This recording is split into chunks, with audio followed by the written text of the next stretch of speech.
Welcome to the Vault Unlocked by Financial. It is Laura with you this Monday. Happy Monday. I hope you've had the best weekend. I hope you're ready for the week ahead. And boy, are you guys on it. You really are ready for whatever life is going to throw at you.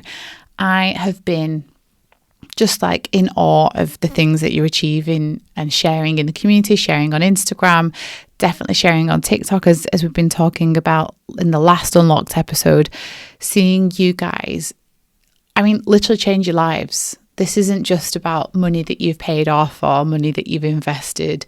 This is like building just such financial resilience, financial control of your own destiny. It's much bigger than the money. It's much more than the money.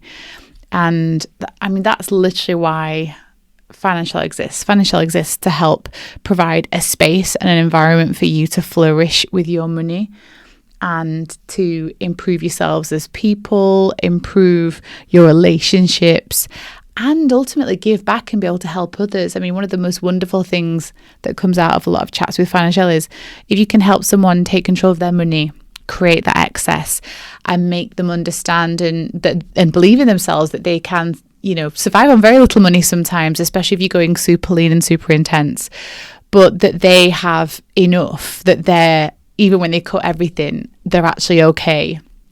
It gives you such a position of strength, and it also can help you give to others. It can help you create that giving sinking fund in your budget that previously you may have thought, we don't have enough money, we can't really afford to do that, we can't give here yet. When I've got money, I'll give. Budget for that. And actually, we got some, this is a link that I hadn't even planned in, but we got fan mail from someone who said, can you gift a subscription to Financial? And that is music to my ears that someone just thinks this is such a good thing that they should gift it to someone else. We don't yet have that functionality. It's quite complicated to be able to set up, sign up on web because you can't gift subscriptions via app stores. Well, you can't, it's very convoluted and it's not easy. And so it is a plan at some point in the future that you'll be able to, buy for people, buy a subscription and sign up on web. But I have to confess, we have done it as one-off for people. So if anyone is super passionate about gifting Financial, if you email thevault@financial.com, we can set it up via Stripe, via direct debit, and set up a subscription for someone. So email us, we will make it happen. It's a faff worth doing if it's going to help someone. So yeah, we'd love to be able to do that on an easier basis in the future, but talk to us, because what a wonderful thing to gift. The gift of financial wellness that's just the ultimate. And that's what we exist to do. Financial exists to provide you guys, like I said, with an environment that you can flourish in, and you are the main characters. You are the reason this whole brand works. This is not because of anything else other than your success stories. You have to have a really good product that actually works in order to have a good brand. I really, really believe that. And so many people, love our brand and compliment us on it, but brand's more than like colours and font, and it's like a vibe, and it's an experience, and it comes out of people, it comes out of stories, and the stories that you share really do inspire people to take their next step. And I think sometimes we forget how far we've come, and it's so easy to forget how it felt once upon a time, especially if you've been on this journey a long time and you've had loads of wins, to take yourself back to that moment where, the shit's hitting the fan and there's not enough money in the bank account to pay for the Tesco shop, and you want to leave a relationship that you're stuck in, or you can't pay for your kids to go on that school trip. We have those stories, those starter stories in abundance. But when you are well on your journey and you're making progress, it's really easy to forget what that's like. It's a little bit like, it's one of those, I guess, parent emotional things, but sometimes I forget what it was like when some of the kids were younger. My eldest is a teenager now, and you see pictures come up on, Facebook memories and Google memories and stuff, and you see these beautiful pictures. And you can't remember them being like that. You can't literally remember picking them up and holding them. It just, you're on a new chapter, and you're very in the moment and you're very present. And it's so easy to forget. And I think that's the same with lots of things. And And I do see it a lot with people on a money journey. It's really hard to remember what it was like. For so many of you, paying off debt has been a massive part of your financial journey. And I think it's because it's game changing in terms of mindset.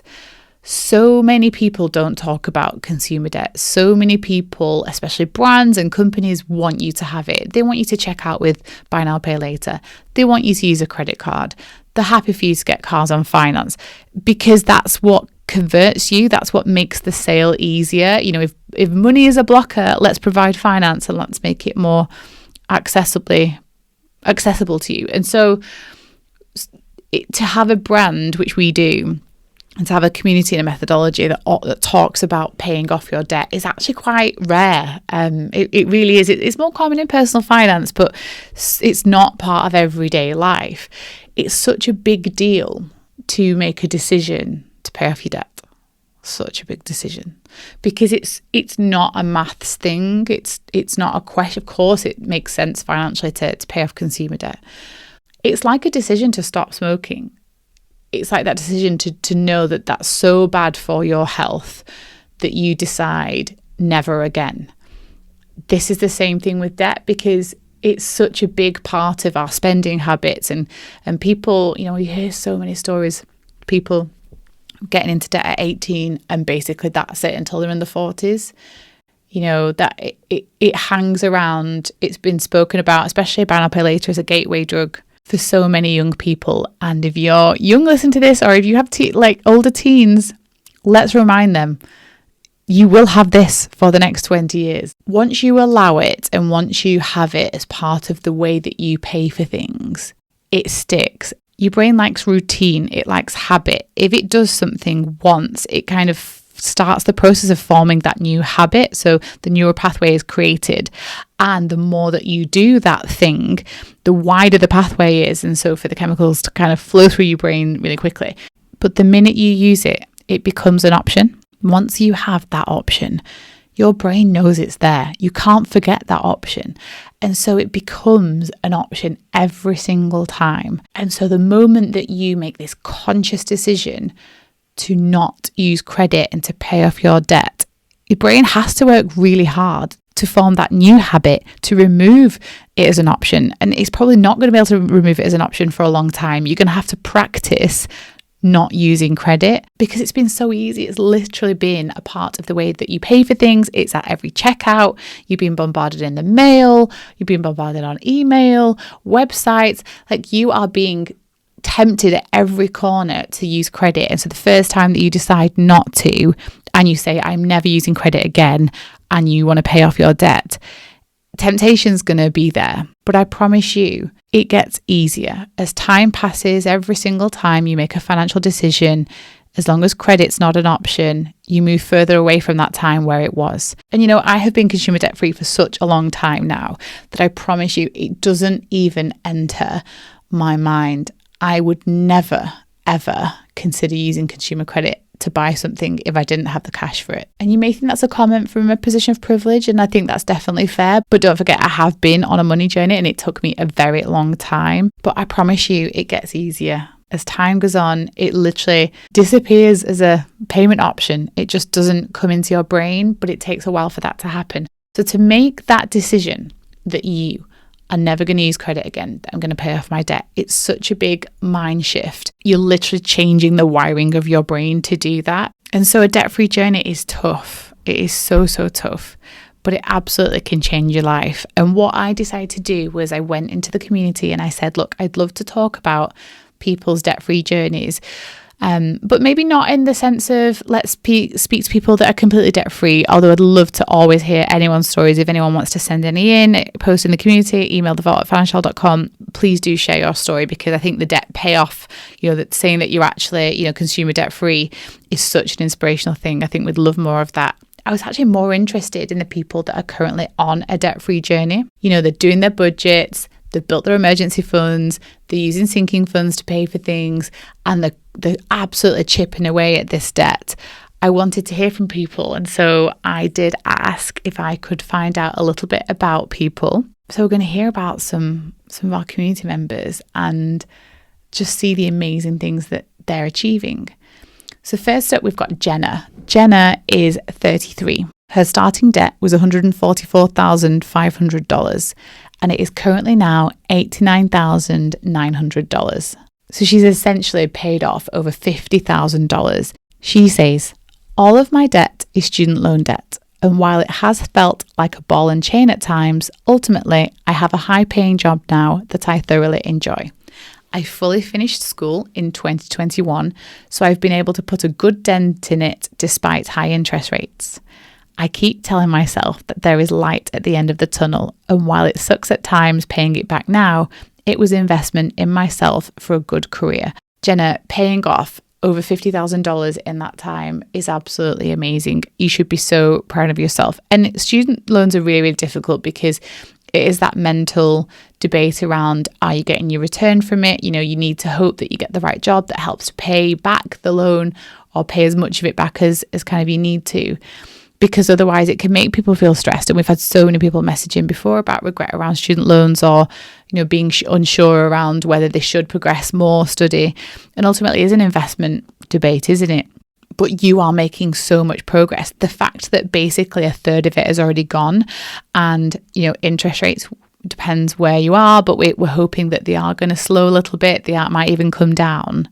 And at the same time, we hope that your salary is going up. That's going to be gone. You're going to have, I reckon, 4 or 5 years more of that, maybe a little more, maybe 6, but it will chip away. And you never know, you might get to a point where you build up extra savings and you clear it. I've seen lots of people do that as well. But that's so inspirational, Jenna. Well done. I can't wait for you to come back and tell us when you are completely student loan debt free and then all your salary is yours. You are keeping it all. It is not for anyone else. Our next debt shout out that we want to share is Fiola, who is just 42, and she's very clear that it is just.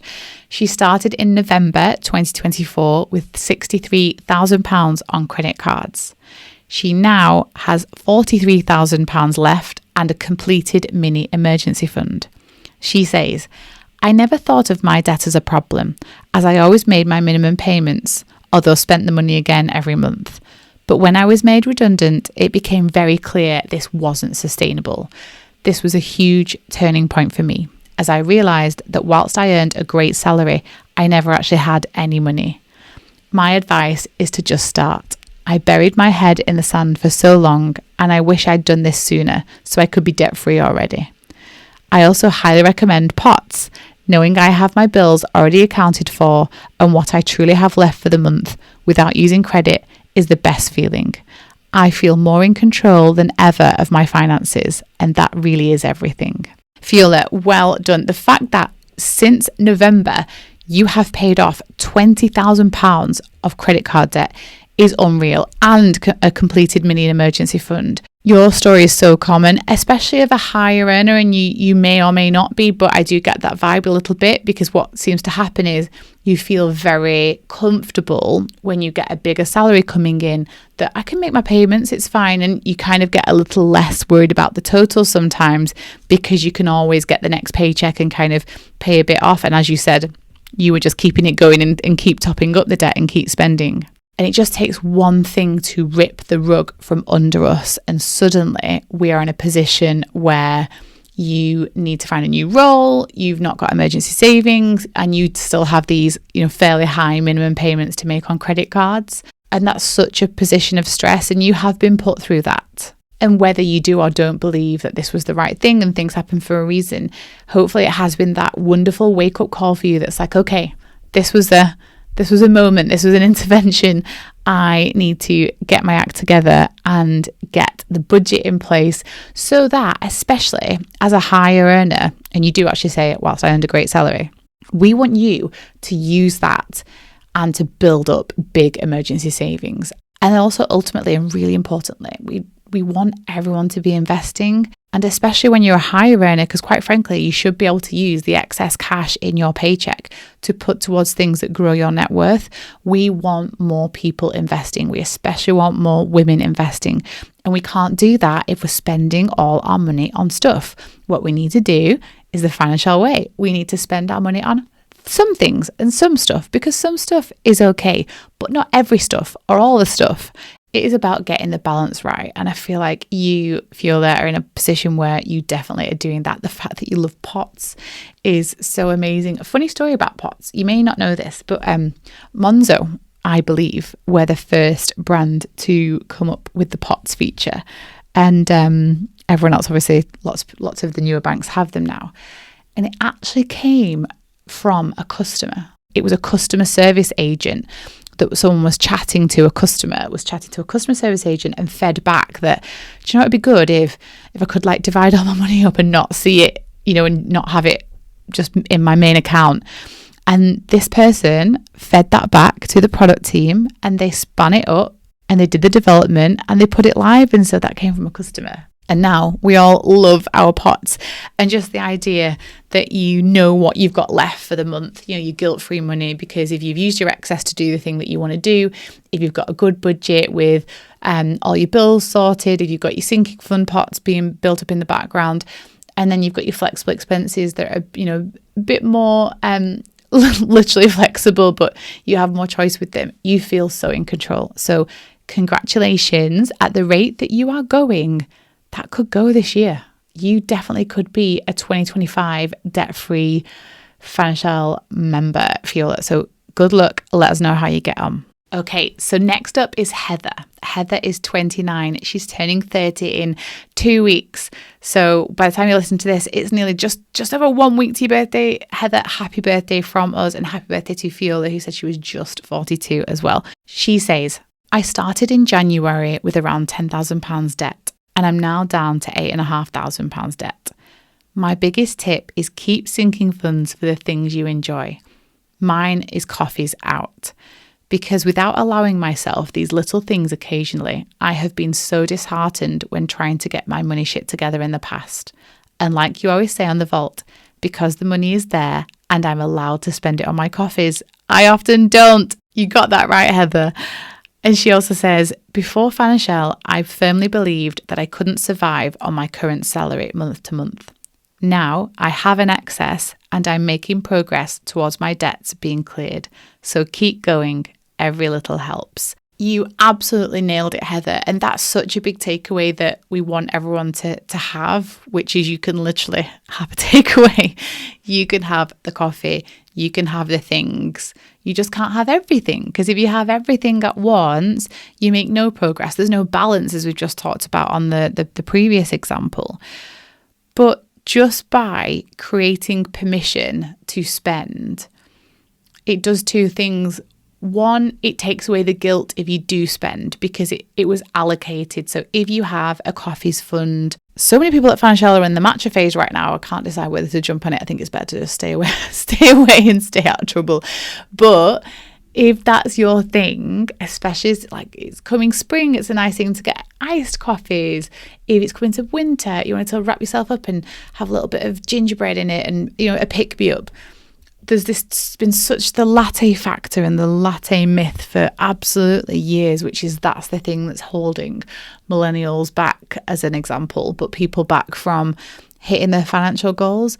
And in isolation, it absolutely isn't. And the maths just was never done on this kind of stuff, which is, you know, not looking at all the macroeconomic issues that are impacting us when trying to get ahead financially. So the problem isn't the latte or wanting the coffee. It's the accumulation of impulsive spending, which absolutely can impact our financial goals and can just hold us back and can slow us down. But as we know, as I said, with impulsive spending, guilt can come from spending. So even just having the one coffee, if you're on an intense debt payoff journey, if you're trying to get ahead as quickly as you can, every time that you decide to spend £4, £5, £6 on a coffee, that is not going towards your debt. But in a month, if you times that by 4 and you have 1 a week, or you times that by 8 and you have 2 a week, you can really see how it stacks up. And that money could have been diverted towards paying off your debt. But it's not the only thing, because if those coffees were stacked on top of TikTok Shop and Amazon and Deliveroo and getting an Uber instead of getting the tube and all these places where we have choices, then that is going to derail your financial journey. So by creating a space in the budget for your thing, for your treat, for your pick-me-up, and still sacrificing and being stoic and going without other things, you get the permission to spend because it doesn't derail your whole plan. It was part of the plan. It was intended. And as you also quite rightly spotted, Heather, you tend to find you don't always spend it. The fact that it's there and allowed, it takes away the dopamine that comes from that impulsivity. You still might get the dopamine from the joy of having the coffee, but you might not actually want it. It might just because it's the thrill of the spend. And so I love that tip. This can be a long journey. Having fun along the way in moderation and as part of the plan is one of the big keys to success. And it's one of the keys to long-term success, because I also have it that people later struggle to spend, especially if they've become debt-free, they've got really good emergency savings, they've started to automate investments. And I often find myself, I remember my friend Alison, you're one of them, we've had to make you spend in the past before, and it's like, you can afford it.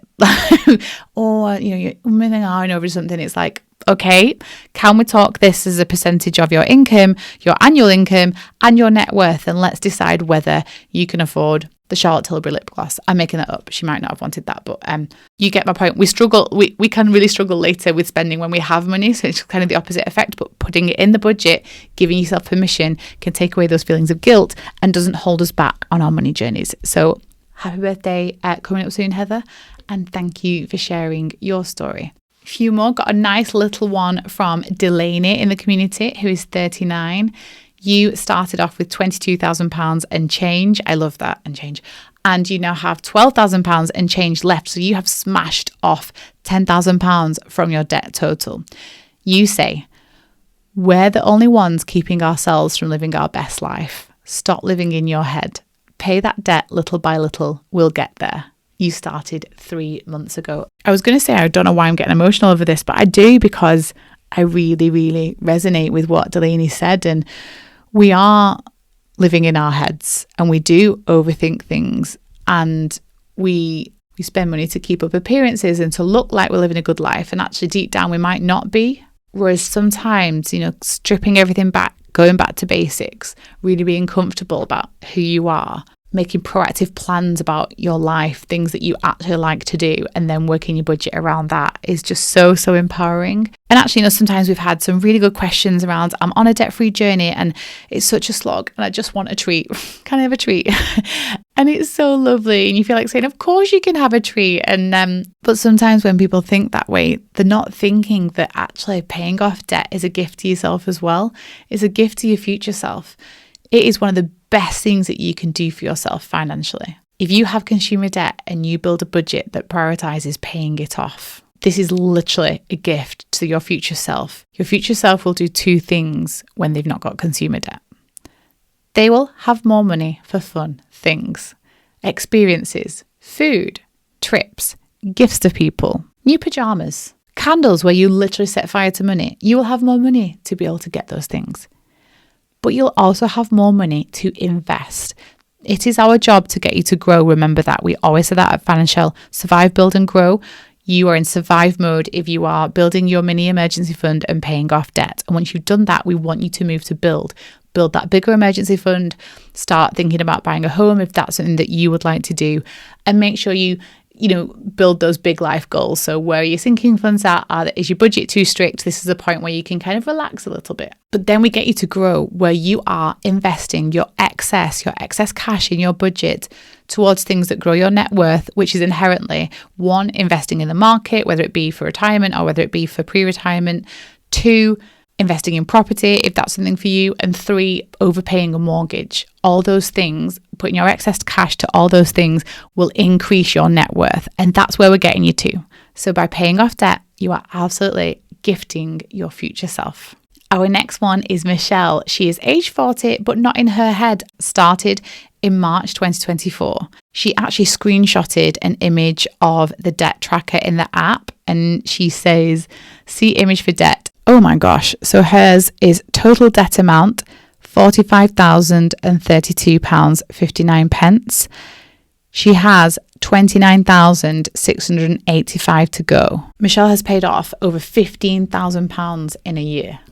I just can't believe that. And just being able to see that on the tracker, Michelle, is game changing. I bet you love adding debt onto that and paying it off. we are looking at, because I know we get asked for this a lot, but making it into a ledger so you can see when you've made your payments and kind of see that history. So watch this space for that. We are looking at that at the moment.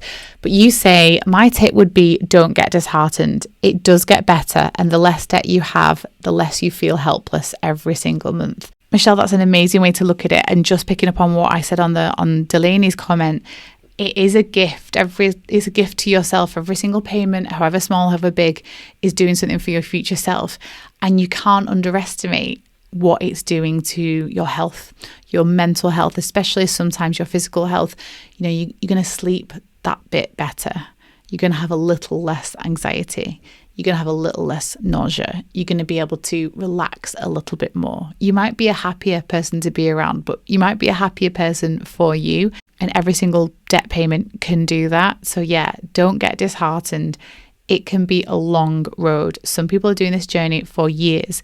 It's really amazing to see the quick payoffs, but also I want to see some realistic ones as well. I love the realistic stories, because then if you're listening to this and you are disheartened, trust Michelle, because she's done it. She literally has first-hand experience. We're going to go to our final one now from Rosie, who is 23. You started in January this year with a £2,000 debt. You say not a ton, but it definitely didn't feel good. And now you have no debt. You have paid it off. Congratulations. And you have £4,000 in savings. Unbelievable. The fact that you have started this year afresh and you're like, this is kind of what I'm going to do. And you've basically had a £6,000 swing. You've paid off 2,000 of debt and you've built up 4,000 in savings is amazing. You say, my one tip would be to be as honest and open as possible with the people around you. My partner, who has zero debt and earns more than I do, obviously knew about my debt. But it wasn't until I told him how it was affecting my mental health and how little treats and date nights made me feel worse, not better, that he really started cheering me on from the sidelines and supporting me where he could. He celebrated every milestone with me, no matter how small, and actively cut down his own luxuries in solidarity as I cut down mine. We aren't married, so I both did not feel comfortable with him paying my debt, nor did I enjoy spending his money on treats. It didn't feel like I was in it alone anymore. Oh my God, I'm literally got goosebumps. This is like a rom-com, but in a good way. Like there's no big tragedy and there's no big breakup. Like as in, this is relationship goals. I think firstly, Rosie, the fact that you had the confidence to share with him how your debt made you feel. Debt can make so many of us feel ashamed, and it's wrong. You know my view on this, everyone. For a society that absolutely throws debt at us it's pretty judgmental when someone finally says, this doesn't make me feel good and I want to pay it off. So well done for having the confidence, but it's also, it is probably a testament to your relationship that you did feel as comfortable as you did to be able to share that with him. But also a great observation is how you say like little treats and stuff were actually making you feel worse. They were making you feel guilty because you don't earn as much as him and you're not contributing as much as him. And treats do add up, whether it's, nice food or whether it's nice nights out or whether it's new things. When you feel guilty, it can literally have the opposite effect. But the last bit, the absolute green flag in all of this is his response where he decided, we're in this together. He probably felt so proud of you that you had taken this decision to pay off your debt, that he just wanted to do whatever he could to support. And the fact that he knew there was another way without giving you money, without paying off some of your debt, allowing you to do this on your own, but supporting you in that way where he wasn't triggering with money, he wasn't buying things, he wasn't making you feel guilty, and he ultimately was okay to go without as well. He wasn't like, I know you can't afford a burger, but I'm going out for a burger. He wasn't doing that. That's goals, that's relationship goals. And I haven't really heard that perspective before, and it's brought a massive smile to my face. So absolutely well done, Rosie, and well done to Mr. Rosie as well. You do say, to add to that one, my number one advice would genuinely be to download Financial Premium. Literally, what would I do without this community? They're lifesavers. Well, I couldn't write an ad for Financial Premium better than that. And as you say, the community is a lifesaver. I've given you a window into the community today, again, by sharing some of the things that people have shared when I asked. But it is a place that's safe space to talk about money, safe space to ask questions, safe space to learn. And we've got a lot that we want to do with it to make it even more impactful and even more helpful for those people that are on a money journey. So whether you are building up emergency savings for the first time and treading water with your money, whether you are on a Everest style journey paying off consumer debt, or whether you're just feeling a little lost, or whether you're super ambitious and you're ready to take your money to the next level, you're in the right place and you're surrounded by the right people. And as I started with, you guys are the main characters. So I cannot thank you enough for sharing your experiences, because those are the things that are going to literally change lives. I keep seeing a trend on TikTok at the moment about the butterfly effect. And the idea that someone could watch a random TikTok or reel and come to the app and download it and have the confidence to do the trial and then get in the community and then see one of these posts and go on to literally change their financial lives. That, ladies and gentlemen, is the butterfly effect. And with that, I think we'll call it a day. So have a wonderful rest of week. Again, thank you to everyone that's contributed for the content today. It's just been so heartwarming and so inspirational. And just a little disclaimer, The Vault Unlocked is a light-hearted chat around life and money. We're not giving financial advice. Bye-bye.